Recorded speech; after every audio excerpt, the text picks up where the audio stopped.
gentlemen, welcome to Serving Nerve, episode 3. Pardon if you hear little click-clacks, there are dogs. But anyways, today we're going to be talking about basically you as a patron come into a restaurant and a server, when you are seated, will be serving you. How do you have that server in particular? What determines it? It's rotation. Rotation is basically, in the service industry as a server, you will be in a rotation with other servers. And basically, as you go through the rotation, they will have hosts at the host stand in the front that seat guests, seat you, the server, with a series of individuals upon rotation. So say you've got like 10 servers and you're the first server in rotation, you're going to be the one getting the first table, the first sequence of guests coming in. This will vary a little bit depending on if you open. Sometimes if you are an opener as a server, you will get an extra table at the beginning, or you'll get tables before other servers come in. It just depends. But in general, you will get, as a server opening, the first table. The first table can be anything. It can be 2 people, it can be 10 people, you never know. You literally never know. Sometimes it's reservation based, completely dependent on the circumstance, dependent on what's coming in that day. But as you go through rotation, you're going to have a series of servers taking care of a series of individuals in their sections. Hosts will seat people in your section as a server. Your section can be anywhere from 2 to 4 tables, usually, depending. Sometimes there's more, sometimes there's less. Again, you don't know unless you know the restaurant you're working at and you know the amount of staff that are working the restaurant that day, how busy it's going to be, etc. Anyways, when it comes to rotation, it's an absolute nightmare. Sometimes, depending on the restaurant, there's bypassable rules. Like, if somebody doesn't want to sit in your section and they want to sit in someone else's section, you might be able to still be serving them because you were on rotation, and then just trade a table with another server in your section so that when somebody is sat in your section, the other server will get that when they're in rotation. Otherwise, you might just not get that table and then be, again, next up in rotation, basically, to get the next table because somebody didn't want to sit in your section. So it varies depending on the restaurant, but that's the general breakdown of rotation. It is very stressful. It kind of sucks because sometimes you'll have somebody in rotation who gets like an amazing table of 4 who ball out and get a bunch of delicious beverages and tons of food, rack that bill, tip 20%. And while that happens, you get a table that literally gets like nothing or 1 drink, or they tip really badly, or whatever. Rotation is one of the most stressful things, but outside of that, not having a rotation is even worse. I've worked at restaurants that don't have rotation. They just fill the restaurant up until it looks good, and they place people where it looks good, what's most convenient. This means you have a high imbalance of people being sat in certain sections and other servers literally not being sat with anything. I used to work at this one restaurant before I got my current job, and this one restaurant was, I liked it in a sense. The clientele were very sweet. People who'd commonly go there were like rich older folk. It was like a French-themed bistro, basically. And it was cool, and I really liked, some of the kitchen staff. I really liked some of the people I worked with, but management really was a problem there, so I just decided it was not for me. But in general, that place didn't have a rotation. So you could all of a sudden have no tables, while other tables are all full and everybody's got stuff to do, or you can get like quadruple sat. So I one time dealt with this, and I love getting sat with more than one table at once. I love like getting slammed with a bunch of stuff to do. I've always loved that ever since I started working basically as a server. The first place I worked at, I was really easily overwhelmed because I'd never been serving before. I'd never done bottle service, I'd never done anything, so when I had even just slightly more tables that I couldn't cope with, I didn't know what to do. But now I'm basically at a point where I've served long enough to know like how to orient my tasks accordingly and be able to be overwhelmed without being actually overwhelmed. Basically this French bistro I'm working at, there was one night where I was working this really large party table, 2 other 2-tops on a bar, and then also like another table. And I was sat with 3 people there. It all happened within a 2-minute time span that I was sat with a 14-top, 2 2-tops, and 1 3-top. And how did I do this? Easy peasy lemon squeezy, because by this point I'd been serving a long time. What you do is you just orient yourself accordingly. You start greeting the first people that come in while the other people are getting sat, and while those people are getting sat, you do your greet. You basically get them going, conversationally at least, until they get settled down. You say, hey, I'm going to get you started with some water or whatever the case may be, and that's what you start working with for your first table while the other one's sat. That one is now started up. So you have to go get water, start them off with whatever they need, and then you can come back to, like, you know, make sure, like, with this larger table, take their main order, whatever the case is, or just wait until they get settled down. But then you're sat with another table, and with that table, you're like, let me greet these guys too. Give them a quick greet, run through with a bunch of waters. By this point in time, you're also sat with 2 more 2-tops. So you've got yourself those. And I did really well this day. I made, like, the most money I'd ever made in my entire life. I worked, like, literally coming in on a Saturday at, I think it was, like, 8 o'clock in the morning. I went all the way through until, like, I think it was past midnight. And I didn't take any breaks because I didn't have time to take breaks. I was just constantly reset. Some of the tables sucked, but in general, I made really, really good money that day. At the time, it was a big deal. So basically, you know, you just start getting everything going, and you gotta just zigzag your way through victory, basically. But once you get them started off and start taking orders and all that, it's pretty easy. You know, there's a pretty, like, easy way of going about it, and you as a guest can see how a server will operate. They usually will give you a greet. If you're not completely settled at a table, maybe they'll just start you with some water. It depends on how casual the establishment is. Sometimes you do a spiel at the beginning, or sometimes you wait until everybody's settled down and then you spiel. You start them with waters and then you spiel, whatever the case is. And then you take their appetizers, entree orders. You do coursework, usually, if you can, or if you need to, or however the case is at your restaurant. And then you just get them going. You go through desserts, whatever. You get the check, you give it to them, you go. And then you go for another table because you're hoping that, you know, you get another table. But not having a rotation is an absolute nightmare because for some people, they don't want to get quadruple sat.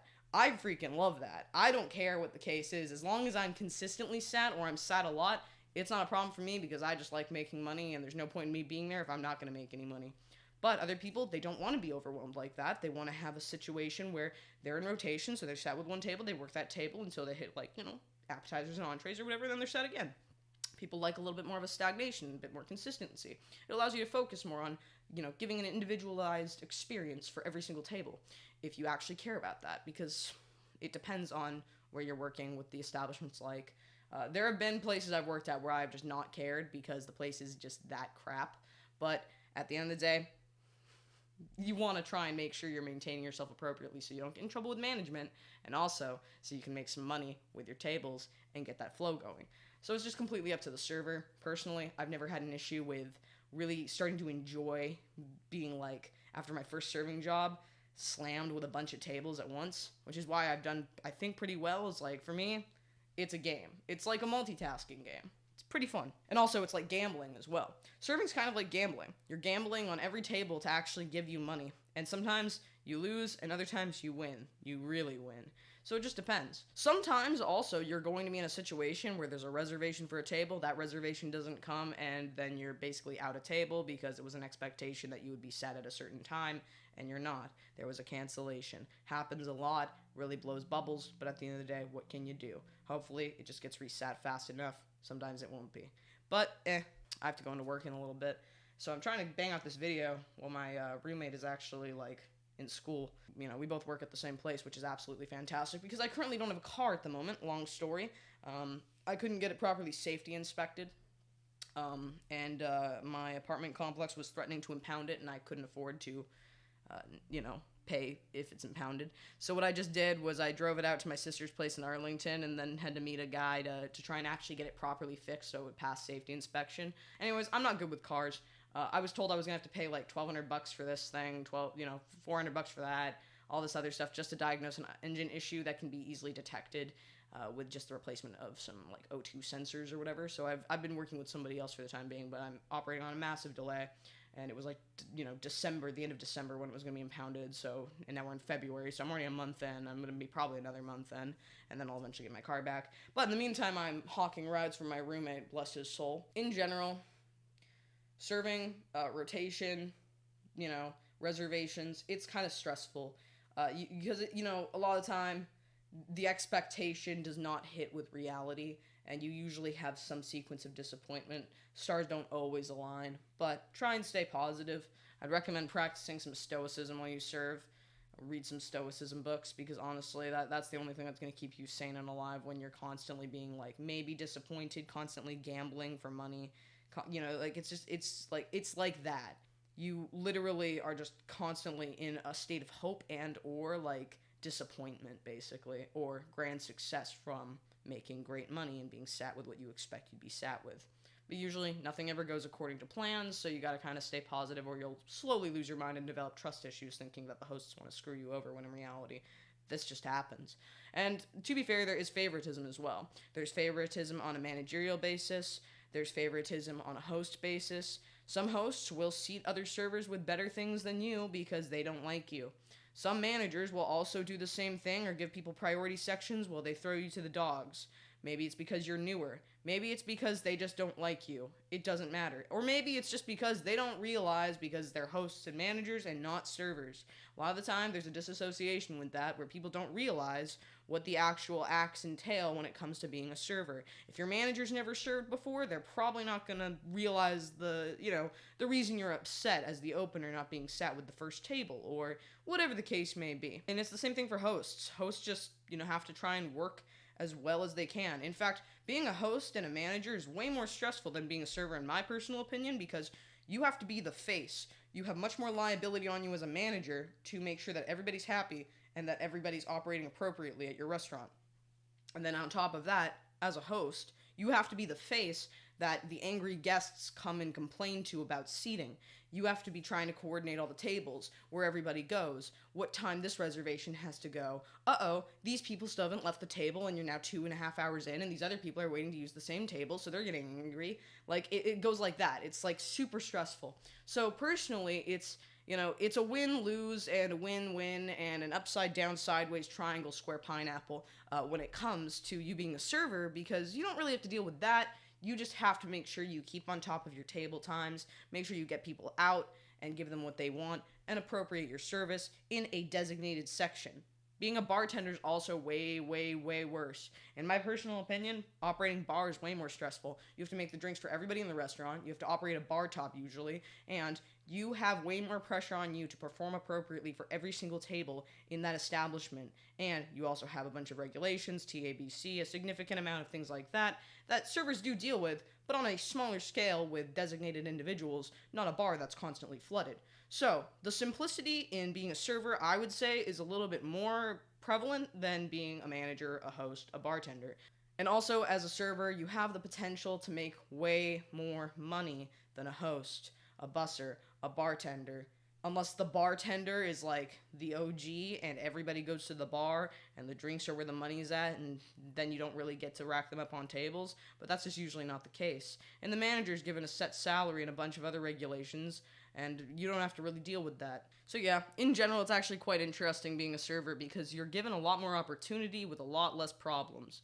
At the end of the day, you're given a certain amount of people you gotta take care of, and at a certain point in time, that stops. Unlike being a host or a manager or a bartender or whatever, where, someone's just going to be mad at you, way more likely mad at you than people who are, like, sat at a table, getting food and drink, no longer hangry. Being a host, you deal with way more anger. Being a manager, you deal with all the problems. And being a bartender, you deal with, like, even the angry servers who are like, you made my drink wrong, or they bring in the wrong drink and they give you trouble, or whatever the case is. There's just way more pressure in those zones than there is in being a server, where you only operate a finite space with finite action. Anyways, that was the video. I hope you enjoyed, my friends, and thank you for watching. I will see you, whenever I see you. So, it's later.